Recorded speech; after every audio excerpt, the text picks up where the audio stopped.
So, our task was to watch a video called The Science of Employee Motivation with Suzanne Fowler and then answer the questions that were part of the discussion. So, starting with the first question, what does she mean by intervening in the day-to-day appraisal process? What I got from this was, well, first off, the day-to-day appraisal process is something that we're always appraising our environment every day, and that basically this appraisal process leads us to a conclusion about our well-being and within our own feelings of like, are we happy, sad, scared, nervous, and these feelings lead us to conclusions that lead us to act in our everyday life.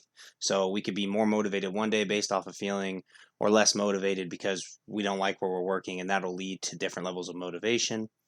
And then to intervene in the day-to-day appraisal process is to provide daily motivation when employees are appraising their environment.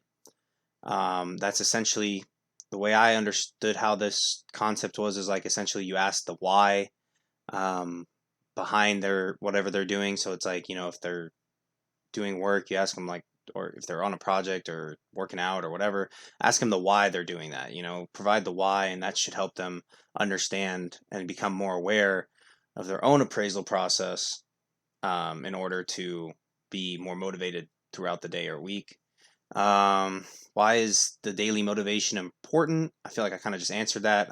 Because it helps people become more aware of their appraisal process in order to motivate themselves. You know, if you give someone day to day motivation, in theory, it should, or give them that why statement of like, kind of trying to help them understand and be a little bit more conscious of the decisions they're making. It should help them, in theory, motivate themselves.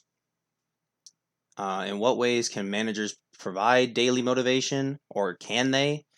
I don't think they can provide motivation. They can, ask you what you're doing, why you're doing it, is it necessary? I don't think anybody can provide motivation for you.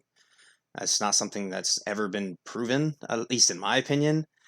Um, the way they do that, yeah, they just, like, you got to provide the why to someone. Like I said, it's just, we're coming back to this, it's like a record player right here, but that's literally what it is. It's like you got to explain to people the reasoning that they're doing it. And I think Susan says something along the lines of, you have like suboptimal motivation and optimal motivation. And suboptimal motivation is more of like exterior or um, outside motivation, like that focuses on others, that like the acceptance or whatever, like things along that others accept you, or the needs of others towards your importance. So like, for example, I think they brought up working out. Like, why do you work out, right? So some people work out to look good, some people will to look good for others, and then some people want to feel healthy, and those are two different, right? To look good for others is suboptimal, and to want to be healthy and feel good is an optimal, because it's like an inner self type of deal. Um, Susan said that leaders, managers, and others cannot motivate people. Why do you think she said that, and do you agree? I think she said this because the only person that can really motivate someone is themselves. Your inherent like want to do something is the only thing that's going to get you to do it. Nobody can force you to do something. Kind of goes back to the old saying, you can lead a horse to water, but you can't make it drink. Applies here and to every human on the planet, is that you can show them the way to do something, you can give them all the tools to do it, but unless they have the drive to do it, they're not going to otherwise. I agree with her that you can't motivate other people, just for the reasons I said. It's like, it's motivation is it's an inner self thing. Doesn't, nobody else affects your motivation. um how can we motivate ourselves? Like what I talked previously about is the optimal and suboptimal motivation.